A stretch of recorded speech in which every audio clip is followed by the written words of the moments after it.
दोस्तों नमस्कार। महिलाओं के ऊपर दहेज के मामले में कई बार बहुत सारी प्रताड़ना की जाती थी। जिस तरह से समाज में दहेज को लेकर लालच बढ़ रहा था और महिलाओं की स्थिति खराब हो रही थी, उसको कंट्रोल करने के लिए सरकार को कानून लाने पड़े। और जब दहेज को रोकने के लिए कानून लाने पड़े और ये कहा गया कि अगर कोई भी महिला प्रताड़ित है और अगर उसके साथ शारीरिक या मानसिक रूप से उसको प्रताड़ित किया जा रहा है, तो वो कानून की शरण में जा सकती है, पुलिस में कंप्लेंट कर सकती है। इसको लेकर समाज में चर्चा हुई और फिर ये हुआ कि साहब ये जो कुरीति है दहेज वाली, इसको रोकना जरूरी है। बिल्कुल बात सही थी।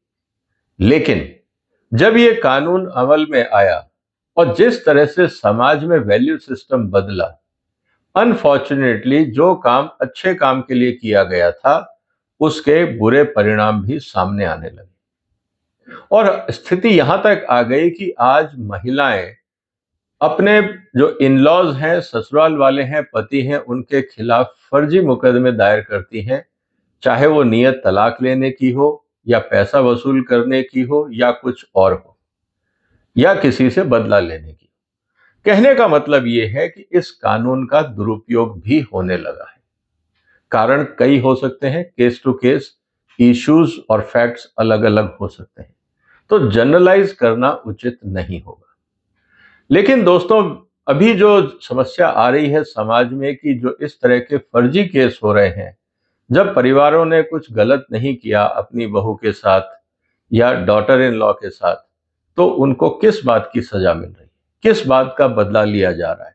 और स्थिति ये है कि कानून और पुलिस जनरली जैसे ही महिलाओं का मामला आता है, वहां पे संवेदनशील होता है और जनरली ये देखा गया है कि महिलाओं के पक्ष में समाज का झुकाव रहता है।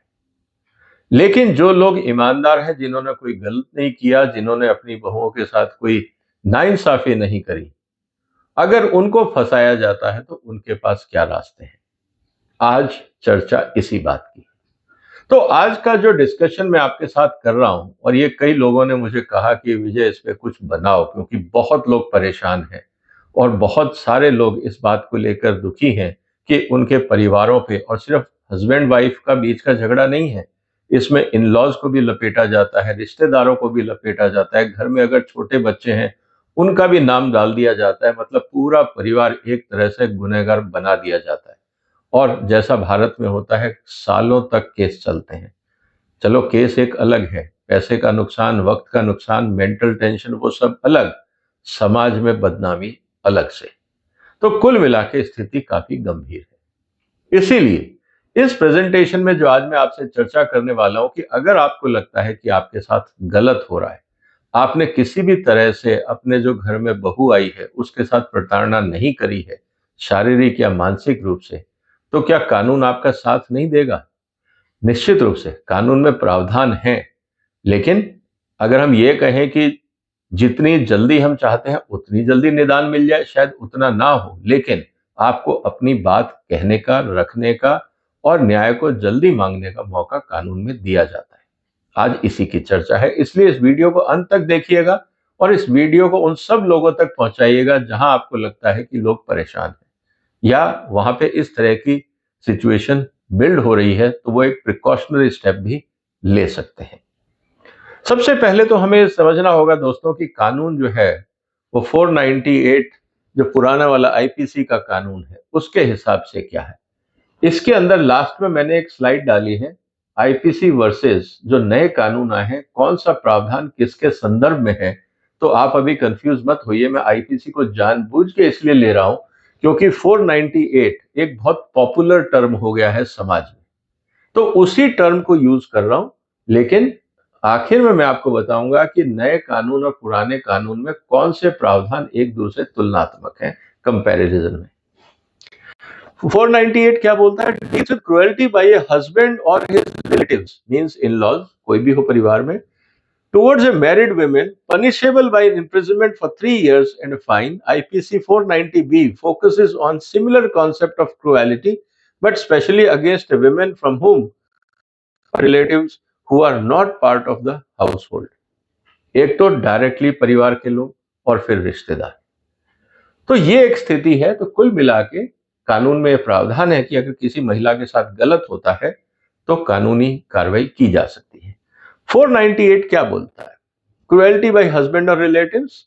Cruelty includes any conduct by husband or relatives that is likely to drive the woman to commit suicide, cause grave injury or danger to her life, limb, or health, both physical and mental, or harassment with the intention of coercing her or her relatives to meet unlawful demand of property, जिसको आप dowry बोलते हो, दहेज बोलते हो, और variable security, किसी और रूप में भी दहेज हो सकता है।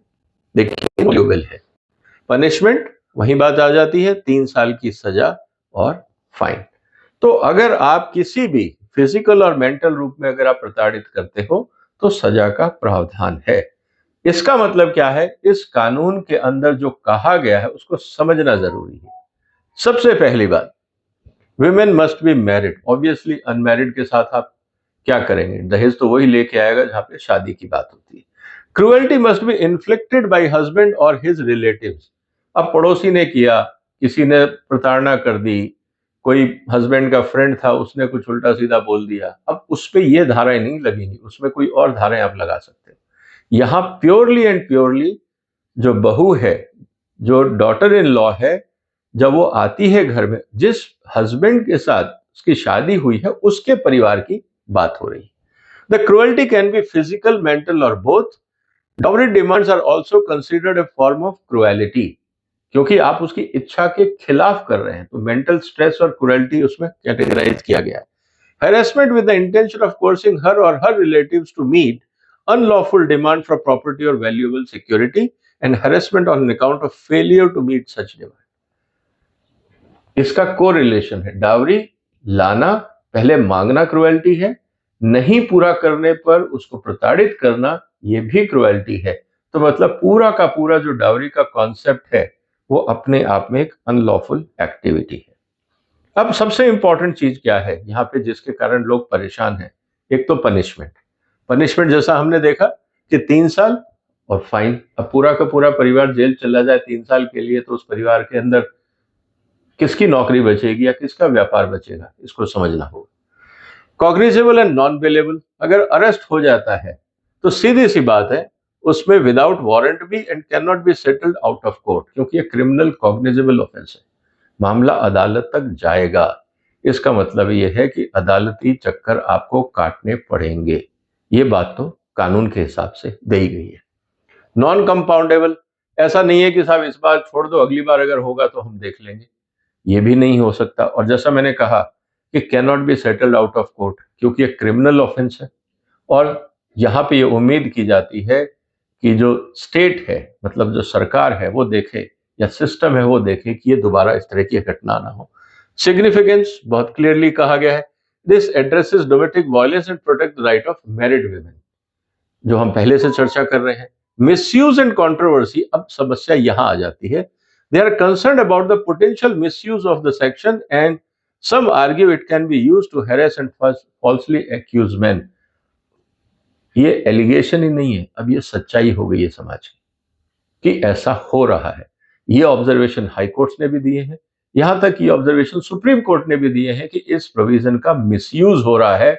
इसीलिए सुप्रीम कोर्ट ने कुछ गाइडलाइंस निकाली हैं, जिसकी चर्चा मैं अलग से करूंगा कि सुप्रीम कोर्ट की पुलिस को क्या हिदायत है, जो लॉ एनफोर्समेंट एजेंसीज है उनको क्या हिदायत है कि अगर किसी ने कंप्लेंट किया आप सीधा जाके ससुराल वालों को अरेस्ट मत करिए।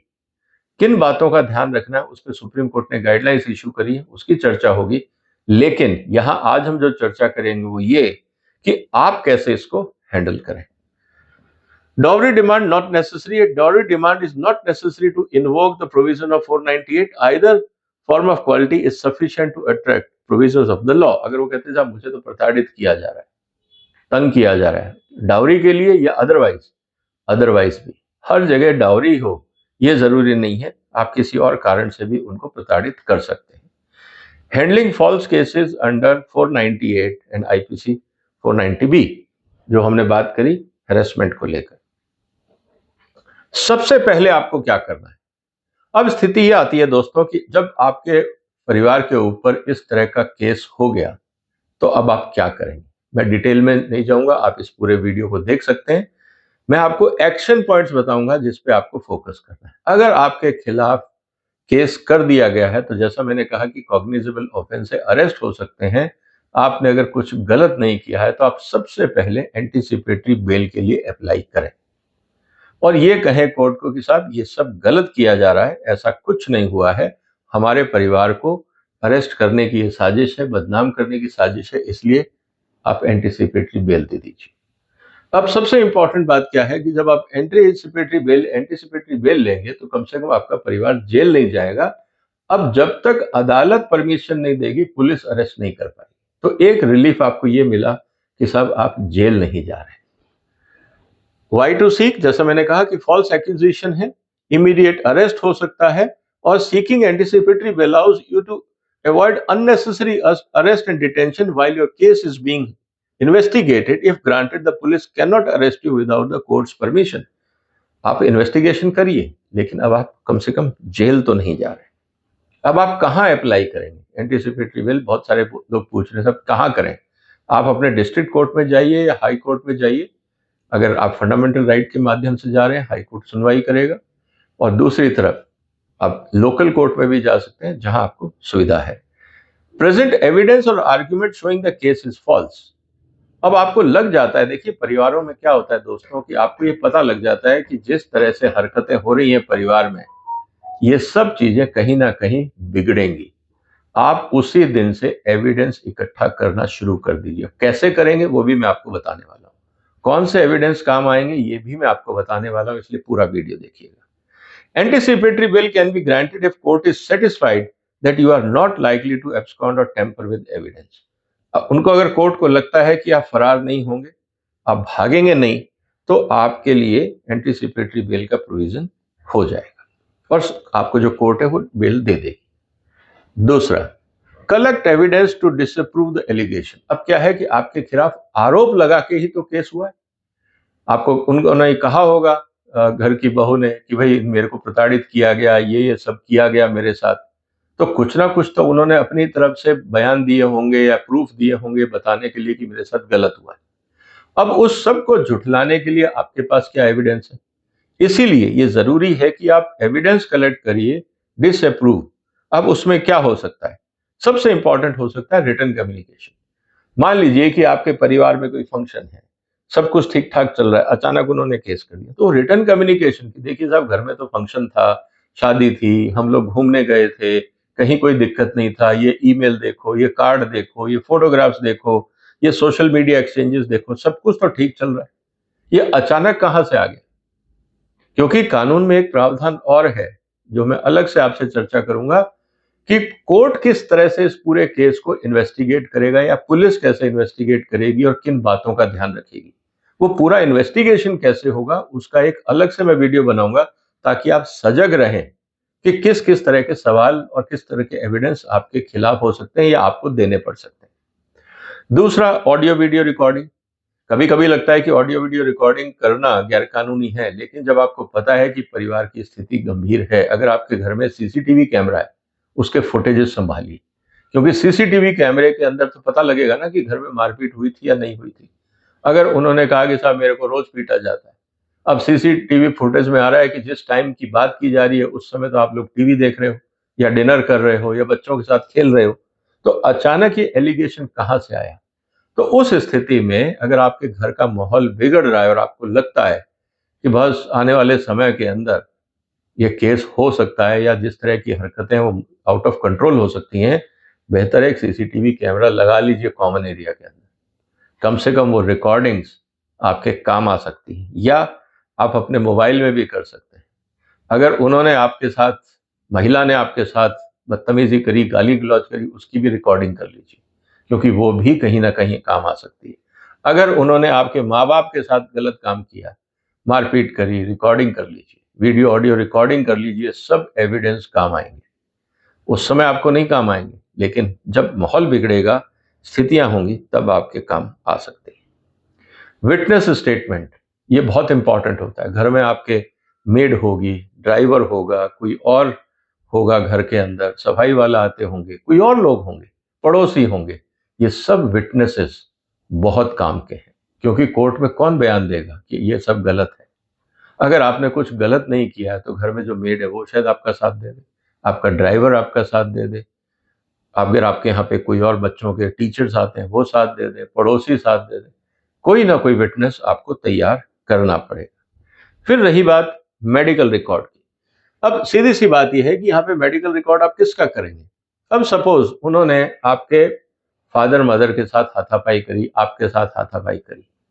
अब आपकी वाइफ ने अगर ऐसा किया और बाद में उन्होंने कहा जी मेरे साथ हाथापाई हुई, तो जब इस तरह की हाथापाई की नौबत आ रही है तो मेरा निवेदन है कि उस समय इमोशनल ना हो। माँ बाप का या जिसके साथ हाथापाई हुई है उसका मेडिकल चेकअप करा लें।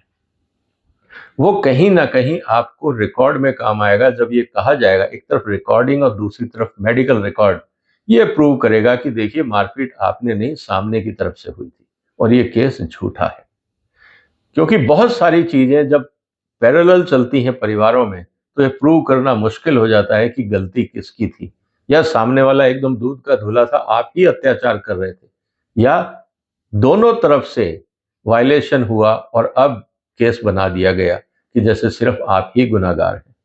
तो ये सब एविडेंस आपके उस समय काम आएंगे जो अभी शायद आपको नहीं लगता कि इनकी जरूरत है, लेकिन जब परिस्थितियां बिगड़ती हैं तब आप एविडेंस कहां से लाओगे।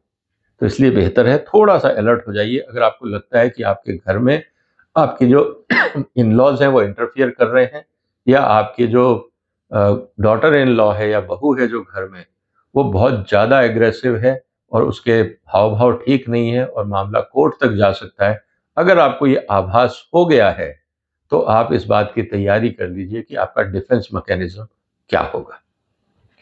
तीसरा, अगर आपके खिलाफ केस हो जाता है, इसका मतलब समाज में आपकी बदनामी हो रही है और आपको लगता है कि आपने कुछ नहीं किया, ये आपको बदनाम करने की, आपको तंग करने की, प्रताड़ित करने की एक साजिश है इन लॉज की या डॉटर इन लॉ की।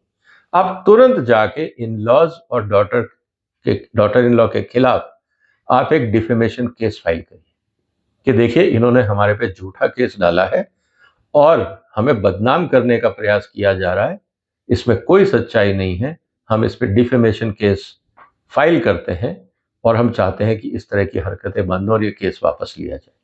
अब क्या होगा, उन्होंने डाउरी से संबंधित केस किया, आपने डिफेमेशन के संबंधित केस किया, यहां आप एप्लीकेंट है, वहां पे वो एप्लीकेंट है, दोनों तरफ अब एविडेंस देने पड़ेंगे।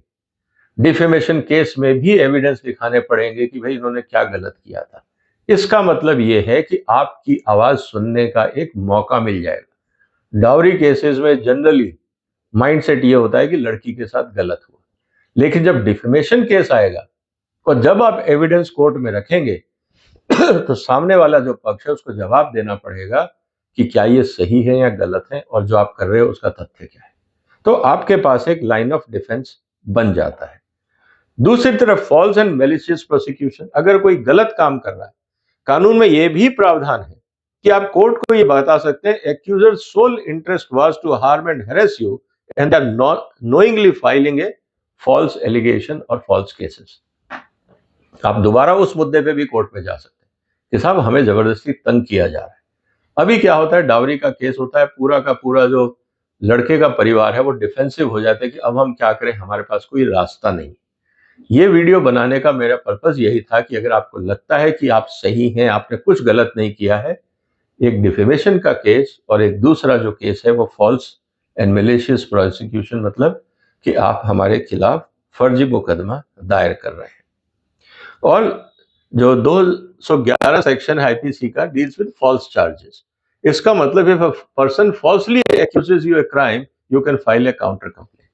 उन्होंने डावरी का केस किया, आप काउंटर क्लेम कर दीजिए, काउंटर केस फाइल कर दीजिए कि ये सब झूठ है, ये सब गलत है। तो दोनों तरफ से जब बहस होगी तो बहुत सारे मुद्दे निकल के आएंगे, फिर ये वन साइडेड आर्ग्यूमेंट नहीं चलेगा, तो आपको अपनी बात रखने का पूरा मौका मिलेगा और साथ में आप उनसे कंपनसेशन भी मांग सकते हैं, हैरेसमेंट का, फॉल्स केसेस का, डिफेमेशन का। तो जो वो आपको कह रहे हैं कि आपने हमारी डावरी रखी, ये रखा, वो रखा, स्त्री धन रखा, अब सवाल इस बात का है कि आप भी कंपनसेशन मांग सकते हैं। तो इस स्थिति में क्या होगा कि जो इन-लॉज हैं वो भी समझ जाएंगे कि अगर ये वास्तव में फर्जी केस है तो उन पे भारी पड़ेगा। तो जैसे ही आपने वो काउंटर केस किया, तो सामने वाली जो साइड है, वो भी थोड़ा लॉजिकल सोचने लगेगी। अभी तो उनको लग रहा है कि हम ऊपर हैंड पे हैं, हमारा कोई कुछ नहीं बिगाड़ सकता, लेकिन जैसे ही आप केस करेंगे, उनको ये बात समझ में आएगी कि अगर वो केस हारे और प्रूव नहीं कर पाए, तो उन पे भी भारी जुर्माना लग सकता है। तो जो आप कमाने की नीयत से केस फाइल किया था, वो देना भी पड़ सकता है, उल्टा भी पड़ सकता है। तो मुझे लगता है एक सेंसेस प्रिवेल हो जाएंगी। सबसे इंपॉर्टेंट बात क्या होती है, जब आप केस फाइल करते हैं तो आपको क्रॉस एग्जामिनेशन का मौका मिलता है।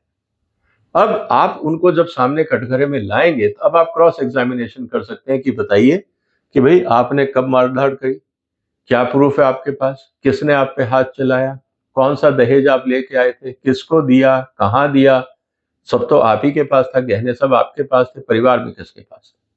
तो ये जब एविडेंस आपके पास रहेंगे तो आपको क्रॉस एग्जामिनेशन का पूरा मौका मिलेगा। इस बात को भी हमें समझना चाहिए।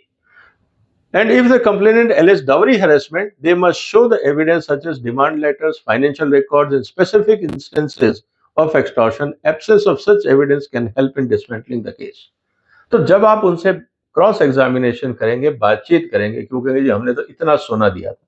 बहुत अच्छी बात है, सोना दिया था आपने, रसीद दिखाइए, कहां से खरीदा था। वो कहेंगे रसीद नहीं है, तो कैसे लिया सोना आपने, पेमेंट कहां से किया। वो जी पेमेंट हमें याद नहीं कैसे किया, हमने तो कैश किया। कितना आपने कैश किया, कहां से सोर्स ऑफ फंड आया, जब आपके पास इतना सोना था ही नहीं, पैसा था ही नहीं, तो फिर सोने डवरी में कैसे आ गया। तो इस तरह के जो सवाल हैं जब वो सामने आएंगे तो सामने वाली पार्टी भी डिफेंस में आ जाएगी।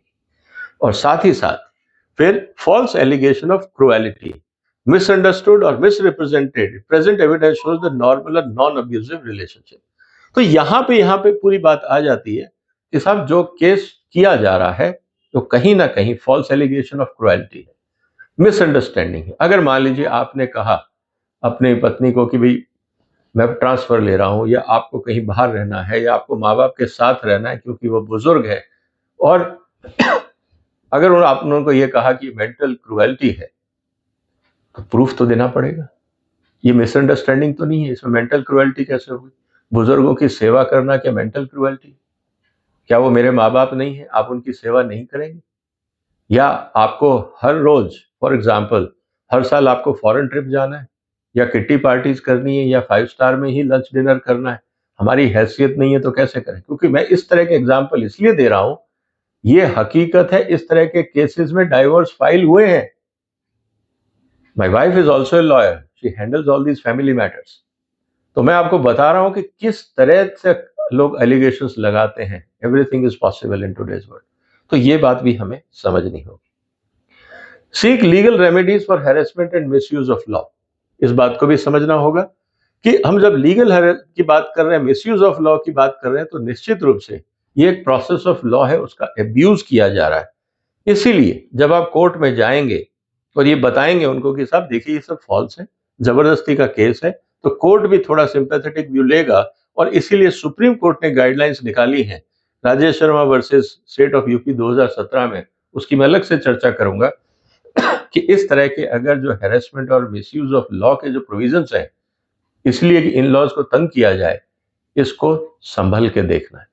हर एलिगेशन, हर केस अगर कोई किया जाता है इन लॉज के खिलाफ, ये मत समझिए कि वो सही है। इसीलिए पुलिस को हिदायत दी है कि आप केयरफुल हो जाइए।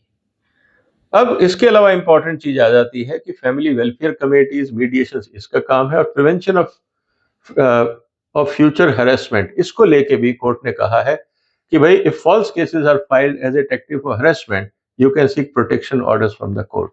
कि साहब इस तरह से बार बार ये केस करके हमारे को तंग किया जा रहा है, आप पुलिस को हिदायत दीजिए और इनको भी ऑर्डर दीजिए कि इस तरह से ना करें, और फ्यूचर में इस तरह की कंप्लेंट्स को विदाउट सब्सटेंशियल एविडेंसेस और प्रूफ ये केसेस फाइल ना हो। ये कोर्ट से आप इंस्ट्रक्शन मांग सकते हैं अपने परिवार के फेवर में। फिर legal strategy for divorce and custody, divorce proceeding चलेंगी, लेकिन वही बात आती है कि जो फॉल्स एलिगेशन है आप उसको कैसे काउंटर करोगे। Keep evidence to counter such claims during divorce hearing. अब उसमें क्या हो सकता है, जैसे मैंने आपको पहले बताया कि आपके पास जो भी रिकॉर्ड्स हैं, शादी में जब आप कोई परिवार आता है, शादी होती है, उस समय जो आप सो कॉल्ड दहेज आता है, आप उसकी लिस्ट बना लीजिए और देखिए कि उसमें क्या है। स्त्री धन की एक लिस्ट बना के रख लीजिए, पता नहीं कब काम आ जाए। घर के लिए भी ठीक रहेगा, क्योंकि जब परिवारों में बंटवारे होते हैं, फैमिली, जॉइंट फैमिली जब बढ़ती है, तब बहुत बार झगड़ा हो जाता है, फर्नीचर किसका है, कौन लेके जाएगा, उस समय किसको याद रहता है। तो बेहतर यही रहेगा कि आने वाले समय में, थोड़ा सा ऑड लगता है कि घरों में हम हिसाब किताब क्यों करें, लेकिन रिकॉर्ड कीपिंग करने से बहुत सारी समस्याओं का समाधान हो जाएगा। इसको आप सोचिए। इसके अलावा एक जो सबसे बड़ा मुद्दा आता है, जिसको लेके बहुत कॉम्प्लिकेशंस आ जाती है, कस्टडी ऑफ चाइल्ड। अब बच्चे किसके पास रहेंगे, ये अपने आप में एक बहुत बड़ा सवाल है। बहुत बार एलिगेशन ये लगता है कि साहब ये बच्चों के साथ मिसबिहेव करते हैं, मारपीट करते हैं, वगैरह वगैरह। आपकी बच्चों के साथ फोटोज होंगी, आप घूमने गए होंगे, आउटिंग पे गए होंगे, बच्चों की स्कूल फीस आपने भरी होगी, बहुत कुछ चीजें होती हैं। ऐसा नहीं है कि आप हमेशा, ठीक है, कभी आपने डांटा पीटा, वो बात अलग है, लेकिन हर समय आप बच्चों के खिलाफ ही रहेंगे, ऐसा होता नहीं। बच्चे आपके भी हैं। ऐसी स्थिति में जो भी आपके सोशल मूवमेंट्स हैं, उनको कैप्चर करिए, वो फोटोग्राफ्स आपके काम आ सकते हैं। एक positive relation with your children अगर आप ये प्रूव करते हैं, तो ये आपके फेवर में जाता है कि ये जो एलिगेशन है ये गलत है। जैसा मैंने पहले कहा कि keep detailed records and stay organise. बहुत सारी चीजें हैं, जब मुकदमा चल ही गया है, अब आपको लगता है कि स्थितियां बिगड़ रही हैं, तो थोड़ा सा संभल जाइए, एविडेंसेस को इकट्ठे करिए, ये आपके काम आएंगे। Keep detailed records and stay organised, क्योंकि जितने भी आपके कम्युनिकेशंस हैं, ईमेल्स, मैसेजेस, फोन कॉल्स, उन सबको, क्योंकि ये सब आपके जो खिलाफ एलिगेशन है उसको कॉन्ट्राडिक्ट करने में काम आएगा। तो ये एक बहुत पावरफुल एविडेंस है। And record your legal efforts. Legal मतलब आपने अगर लीगल नोटिस दिया, इन लॉज ने आपको दिया, आपने जवाब दिया, मेडिकल रिकॉर्ड्स थे कुछ और फाइनेंशियल रिकॉर्ड्स थे, जो भी आपको लगता है कि ये फॉल्स एक्यूजेशन है, उनका जवाब जरूर दीजिए। उन्होंने आपको चिट्ठी भेजी कि आप हमारे बच्चे को तंग कर रहे हैं, आप ये ठीक नहीं है, तो आप उसका जवाब तो दीजिए। अगर आप साइलेंट रह जाएंगे, तो ये लगेगा कि आप उस क्राइम को एक्सेप्ट कर रहे हैं या आप उसमें लिप्त हैं। और सबसे इंपॉर्टेंट बात ये होती है कि जब ये लीगल प्रोसीडिंग्स हैं, प्रूफ आपको देने हैं, एविडेंस आपका है, परिवार आपका है, लेकिन हो सके एक अच्छा एक्सपीरियंस क्रिमिनल लॉयर को एंगेज करिए, जो आपको सही रास्ता दिखा सके। शॉर्टकट्स पे ना जाइए, कानून के हिसाब से जाइए, किसी भी चीज को लाइटली मत लीजिए। आपकी और आपकी जिंदगी, परिवार का काम है, संभल के काम करिए। और लॉयर्स को भी आप जांचिए, परखिए, देखिए कि क्या वो आपकी बात को समझ पा रहा है, क्या वो आपकी बात सुन रहा है, पूरी बात सुन रहा है, उसके क्या आर्ग्यूमेंट है। पहले आप तसल्ली कर लीजिए कि yes, you are in safe hands, and then proceed. हड़बड़ करके एक गलती हो चुकी, कहीं ऐसा नहीं हो बाद में बहुत सारे लोग आते हैं कि सर सामने वाले, शायद मेरा लॉयर सामने वाली पार्टी से मिल गया। ऐसे एलिगेशन भी जब केस हारने के बाद लोग लगाते हैं। तो बेहतर यह है कि प्रिकॉशन आपको हर कदम पे लेना है। बाद में आरोप लगाने से कुछ नहीं होगा, क्योंकि आपके पास कोई प्रूफ नहीं है, क्योंकि आप केस हार गए हैं, इसलिए अब आप लॉयर को ब्लेम कर रहे हैं। तो बेहतर है कि आप पहले ही सजग हो जाइए, तसल्ली से अपना लॉयर रखिए, ताकि ये नौबत बाद में नहीं आए। और फिर जहां तक बात है एक्सपीरियंस और लीगल एडवाइस लीजिए कि भाई क्या क्या ऑप्शंस है मेरे पास, क्योंकि कुल मिला के your work will be work to discredit the complainant version of the events. क्योंकि आप जो कह रहे हैं, लॉयर क्या करेगा, आप ही के एविडेंस को कोर्ट में प्रेजेंट करेगा, जो सामने वाली पार्टी है उसके जो आर्ग्यूमेंट्स को डिस्क्रेडिट करने के लिए, कि साहब ये जो कह रहे हैं वो ठीक नहीं है, सच्चाई ये है और ये रहे प्रूफ, ये रहे एविडेंस। तभी तो कोर्ट जजमेंट दे पाएगा आपके फेवर में। और अगर आप शांत रहे, आपने एविडेंस ढंग से नहीं दिए, तो लॉयर भी क्या करेगा। ये सब चीजें इंपॉर्टेंट है, तो सोच समझ के काम करना होगा। जस्ट इंफॉर्मेशन से कि जो कानून मैंने पुराने कानून का इस्तेमाल किया, सीआरपीसी और सीपीसी, यहाँ पे क्राइम अगेंस्ट 498 बी में ये है crime against women in marriage, शादीशुदा जो औरत है उसके खिलाफ कार्रवाई होती है। डिफेमेशन का केस ये 499 500 था, जो बीएनएस में 356 है। फॉल्स चार्जेस का केस ये आपके सामने है, एंटीसिपेटरी, ये सीआरपीसी का प्रोविजन है, जो आपका यहाँ पे बीएनएसएस में आ जाता है। तो कहने का मतलब ये है, ये गलती है, यह बीएनएसएस डबल आएगा। तो कहने का मतलब ये है कि इसको आपको समझना होगा। अब कंक्लूजन क्या है, इस पूरी वार्तालाप का मतलब क्या था दोस्तों? मतलब ये है कि handling false cases under this family related matter divorce का है, can be daunting but with the right approach, evidence and legal support you can protect your right and fight back. आपको अब लड़ना है क्योंकि सामने वाला लड़ने को तैयार है, वो तो आपको घसीट के कोर्ट में ले गया। अब आपके पास क्या ऑप्शन है? आपको तैयारी से जाना होगा। ऑलवेज की to stay calm, key is to stay calm, document everything and seek the best legal advice. सबसे इंपॉर्टेंट चीज वही आ जाती है, डॉक्यूमेंट एवरीथिंग। अगर ये है, क्योंकि मैं अक्सर कहता हूं सरकार और अदालतें कागज पे चलती, ओरल एविडेंस पे नहीं चलती। फिर legal system provide several avenues for counteracting false accusation. आपके पास एंटीसिपेटरी बेल का ऑप्शन है, काउंटर क्लेम्स का, कंप्लेंट का ऑप्शन है, और फिर क्वेश्चन ऑफ मैलिशियस जो कंप्लेंट्स हैं या केसेस हैं उसके लिए आपके पास ऑप्शन है। इसीलिए if you suspect that case is false being filed against you, it is crucial to act quickly and take proactive steps to safeguard your reputation and freedom. क्योंकि अगर आप डिले करते हैं और फिर कहते हैं मैं अगले महीने सोचूंगा, बहुत हो जाएगा। जैसे ही आपके पास आप खबर आती है कि आपके खिलाफ केस कर दिया गया है इन लॉज के द्वारा या डॉटर इन लॉ के द्वारा, तुरंत कार्रवाई करिए ताकि कोर्ट को और पुलिस को ये लगे कि सामने वालों ने तुरंत रिएक्ट किया, इसका मतलब कुछ ना कुछ तो गड़बड़ है, नहीं तो वो डिफेंसिव होते, सामने वाले ऑफेंस में क्यों आ गए हैं। इसीलिए कहा जाता है कि sometimes offence is the best defence, क्योंकि आपको लगता है कि आपके खिलाफ गलत काम किया गया है, इसीलिए तो आप एग्रेसिव हो रहे हैं, इसीलिए तो आप अपने हक और इज्जत को बचाने के लिए लड़ रहे हैं। ये बहुत बड़ा सपोर्टिंग डॉक्यूमेंट आपके सामने होगा कि आपने तुरंत रिएक्ट किया कि ये सब केस गलत है। उम्मीद है दोस्तों आपको ये चर्चा पसंद आई होगी। इसको आप सर्कुलेट करिए, डिस्कस करिए। अगर आपके कोई और सवाल है तो कमेंट बॉक्स में लिखिए, क्योंकि जिस तरह से समाज में विघटन हो रहा है, अनफॉर्चुनेटली ये केसेस बढ़ते जा रहे हैं। अब हम इस पे नहीं जाएंगे गलती किसकी है, क्योंकि हमारे सामने फैक्ट्स नहीं है, हर केस अलग होता है। लेकिन अगर आप सही हैं तो आपके पास भी रास्ता है, घबराने की जरूरत नहीं है। अगर आप सही है तो परेशानी हो सकती है, थोड़ा बहुत खर्चा भी होगा, लेकिन जो सामने वाले आपको डैमेज करना चाह रहे थे शायद वो नहीं कर पाएंगे, आप अपने आप को, परिवार को बचा पाएंगे। उम्मीद है ये चर्चा आपके लिए यूजफुल रहेगी। इसको शेयर करिए, चैनल को सपोर्ट करिए, सब्सक्राइब करिए। हम फिर मिलेंगे एक और महत्वपूर्ण मुद्दे के साथ। तब तक अपना ध्यान रखिएगा। फिलहाल वंदे मातरम।